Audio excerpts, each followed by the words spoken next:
if you're not someone that reads and you're now deciding that because you like Molly Mae you're going to read, consider buying something else. So we've all just seen the news that Molly Mae is writing a book or is publishing a book, and if you don't know who Molly Mae is, most people know her from Love Island, because let's face it, that is how she got her fame. She went onto the show Love Island and that is how she became a massive influencer with like 6 million followers on Instagram, and she does YouTube, but she was technically a micro-influencer before, not the kind of influencer that influences you to dream big and explore the world and take care of other people and do well in business and that kind of thing. She is an influencer for fashion and tanning brands and fashion brands. Don't get me wrong, I used to always want to be her in the appearance aspect. I wanted to look like her, wanted to take photos like her. Then it became a reality check that is her whole package.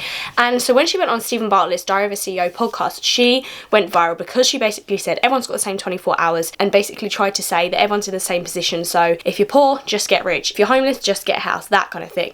Basically saying that we all have the same starting position, which obviously is not true. There are so many more people that are more privileged than each other, myself included. I am a white woman. That already puts me at such a privilege compared to some other people. Same with Molly Mae. I'm not trying to completely slag her off. I'm trying to express the issues that this has with her publishing a book. The publishing industry, which I work in, already has some issues with privilege and the people that we give the representation to. The industry is underrepresented enough, whether that be race of the authors and the agents and the characters inside a fictional book, or whether it be class, or whether it be ableism, whatever it is.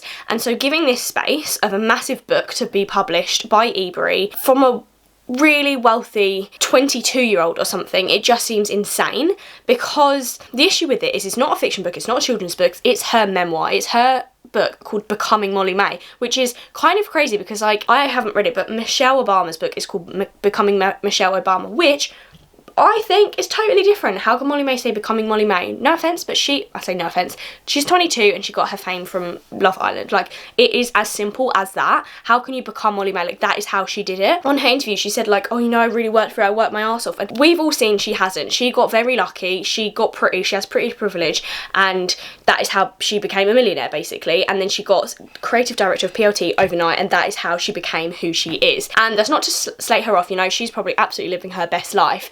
But I have a problem with her putting a book out there saying this is how I became Molly Mae, because she's trying to basically say that she worked for it, and people that out there that are working for it to be successful, whatever success means for them, they're not getting the same space as her and the same representation. There are authors and writers out there that have spent literally years on research and hard work and rejection from other agents because they are not good enough and they're made to feel like they're not good enough, and then Molly Mae is given a book deal overnight and she's probably been given such a high advance and royalty rate that's just unfair, to put it bluntly. My camera kept running out of battery, but my point is there are people that are working so hard to get where they have become and to be a published author, and I know firsthand it's so hard to be a published author. Like, people will spend years and years and years and get hundreds of rejections from agents to be published, and Molly Mae is given this deal overnight. She became creative director overnight. Like, yes, we live in an unfair world, and this isn't me to slate her off, but this is me saying, please don't buy this book. Firstly, I don't know the ins and outs of it, but from my personal experience, I don't feel like she's written this. There's a thing called ghostwriting, which is basically where she will pitch this idea to someone who will then go and professionally write it, and she will be given the credits for it as if she has written it, which happens with a lot of celebrity authors.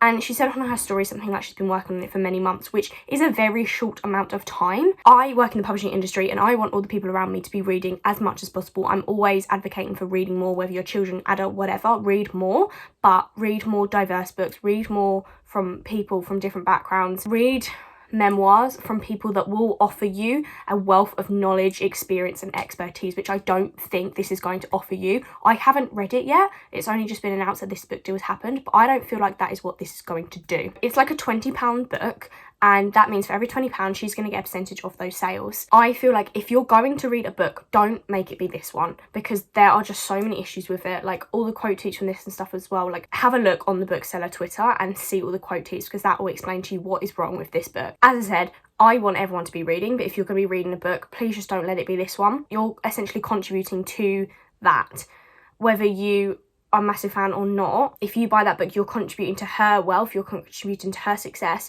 Yes, you're contributing to the publishing industry, but you can do that elsewhere. Buy a book from an independent bookstore, buy a book from a completely different author. The thing is, she's going to promote like this hustle culture, which we do to a certain extent need to get out of. She's going to be saying, you work your arse off, when we can see firsthand that she hasn't done that to a certain extent. This is such a different video for me, but I feel kind of passionate about it because the fact that I used to really like her, and now I see the issues that she's brought upon society and the way that people have reacted, And I've kind of seen the issues of it from working in a publishing house, and I just think there are going to be problems with this. I'm kind of disappointed with Ebury Publishing as well, that brought this on. When they were pitched this idea from her agent or her management, why did they say yes? Why did they agree to publish this book when they know that it's going to be so many problems? And it kind of begs the question, are they doing this to... The whole idea is it's the real Molly Mae, it's the bits that you don't see, but she supposedly says that she's really honest on her YouTube channel, and that is her. So what more is going to be in this book? So I'm kind of disappointed with Ebury, and I feel like there's going to be so much pressure on the marketing and publicity departments and the editorial departments of Ebury now to try and push that book, because they are going to get so much backlash for many different reasons.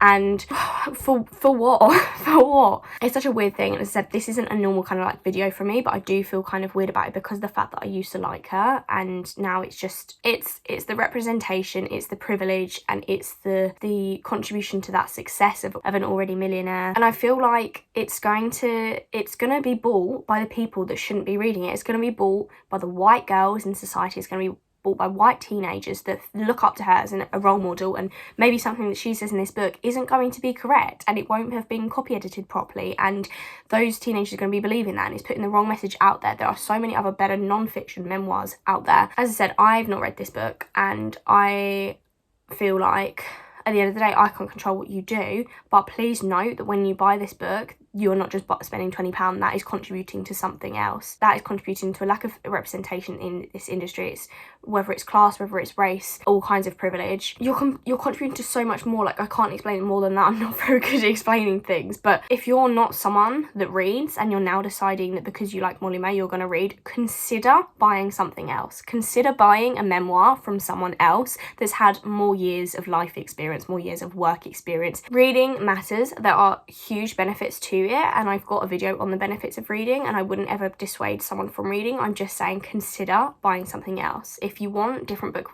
reviews, I do that on my YouTube channel, where I talk about different books in the publishing industry as a whole.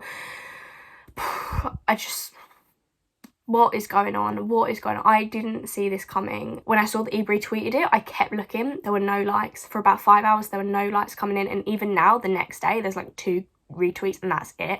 And I think that shows something. There's more quote retweets and comments on the bookseller article talking about her getting a book deal and basically slating it than there is on Molly Mae's announcement. You know what? This isn't me. Maybe this is... I was going to say this isn't me being jealous, but maybe it is. Maybe I'm being ridiculously jealous, but there are underlying issues to her publishing this book. The lack of consideration for different cultures and groups of people that she's presented in media features, interviews, etc. online doesn't bode well for this book. Maybe I'm alone in thinking this, maybe I'm not, I'm probably not. Maybe I'm going to get loads of hate comments from this, but that's what I think. And I won't be buying it.